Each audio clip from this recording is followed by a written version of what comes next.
Kahit saan ka pumunta, marami kang makikitang mga nagsulputang bibe sa mga ulo.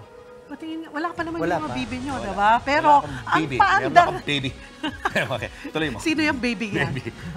Nandyan Ang paandar po na yan, maliliit na hair clip lang naman. Pero paano nga ba nauso at nagsimula itong tinaguriang bibification sa ating bansa? Nasa frontline na balitang yan si Mon Gualvez. May mga bibe akong nakita. Mataba, nakahat, at cute na mga bibe. As in, bibe hair clip lang naman. Ang mga yan, nagsulputan ngayon kahit saan. Kasi lahat na engganyo sila, kasi lahat meron ganito. Lahat ng nakakita mo dyan, lalo pag gabi. Marami talaga silang ganito. Ang mga agaw pansing hair clip na ito, sinasabing nagsimula pa sa China noong 2015. Pero dito sa Pilipinas, pinakasumikat ito sa Baguio noon lamang nakaraang taon. Sabay sa holiday season, halos bawat bunbunan may bibe. Pag naglalakad kasi, parang, wow, yung ganun diba ng mga tao, diba? So, halal na sa mga bata na pag nakita, uy, may gumagalaw na bibe o duck sa ulo ng ganun. So, ayun. Pero maganda ng mga, maganda din ng mga. Sa ngayon, hindi na lamang mga bibe ang mga naisisipit sa mga ulo. May mga aso, halaman, bulaklak, sisiyo, at as in, literal na buhay na sisiyo. Paliwanag ng mga eksperto, ang tinaguriang bibification na ito sa bansa, isang uri ng fad. Kinaaliwan at ginawang libangan ng mga tao, pero pansamantala lamang. Lalo na kung tulad itong mga bibing yan na wala naman daw talagang advocacy ang isinusulong. People will lose interest kapag meron ng panibago na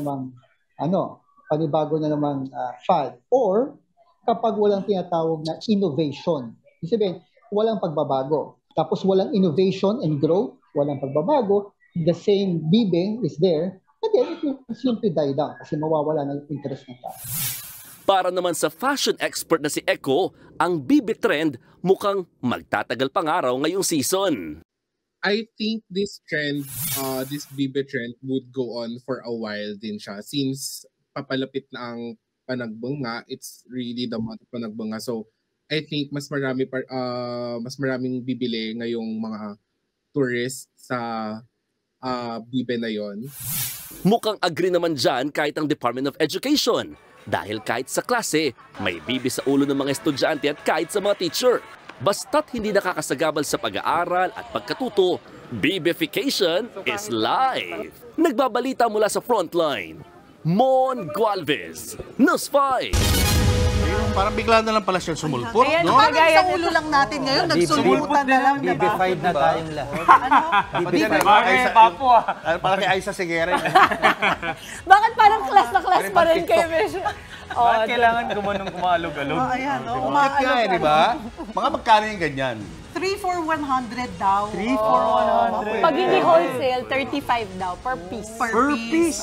Sa amin na to Wala na sulian to. Pero sa eskwelahan, pwede naman daw basta hindi nakakasagabal. Pero dito sa newscast natin, mukhang hindi pwede. Permanente na raw to.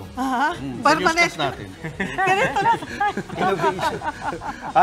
Mga kapatid, Cheryl Cosim po, huwag maging huli at maging una sa lahat sa balitaan. Para sa tuloy-tuloy na talakayang sa Frontline, mag-follow at mag-subscribe sa social media pages ng News 5.